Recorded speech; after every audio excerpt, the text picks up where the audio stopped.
Okay, so today I want to talk to you about KPIs and recording. Let's just put this onto a slideshow.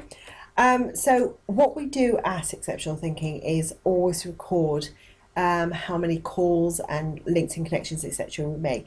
There's a lot of reasons for this, but basically our clients want to know details of some basic statistics. So what are KPIs? KPI stands for Key Performance Indicators, so basically stats and reports, and they're really interested to know how many calls have been made, how many people are interested, and so on and so forth. So we should start recording these statistics when the client starts working with us, and we should also update our clients weekly with these reports and show them at their monthly meeting, ideally discuss them at their monthly meeting.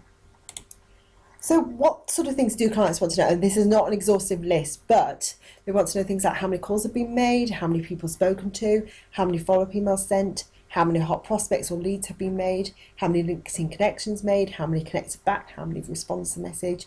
And then there might be particular reporting for some clients, like how many Facebook likes do we have, and so on and so forth. So what we've done is put it all into a tracking sheet for you, which looks like this. So this is for phase group. So each of our clients are down the side, and then you can see the measures that we're tracking here. So for LinkedIn, how many contacts have been made, how many connected back, how many responded, and so on. And then we've got measures for each of them. Now Faye, because she's the account manager, has got this on a weekly basis, but we've also got a daily tracking sheet as well. So that you can track it on a daily basis. So I definitely encourage you to make a note of this just in here, have this printed off, and just make a note of this so you can see how many contacts you've made and so on and so forth. So where there's a call, so here, number of calls made, number spoken to, number of emails sent, and then hot prospects and leads. So you can see we've got that for all clients. And sometimes we've got a MailChimp as well for sending out an email. So how many recipients, what's the open rate, what's the click-through, and so on and so forth. So that way it can all be tracked, and you've got a number of weeks here that you can track over. And of course you can always print out a new one of these sheets if you run out of this one.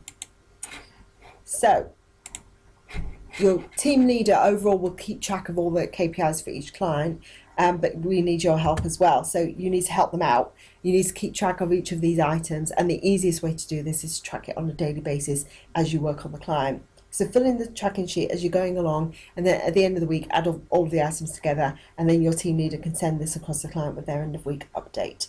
Okay, so and they'll really, I promise you, your clients will really appreciate that. They'll appreciate knowing more detail about the statistics and the data. They'll get bored of it very quickly as well. After a few weeks, they'll see it's kind of similar, and they won't be as interested as they are initially, but they really do want to see that. So help us out by keeping track of it, and then we can send it across at the end of the week.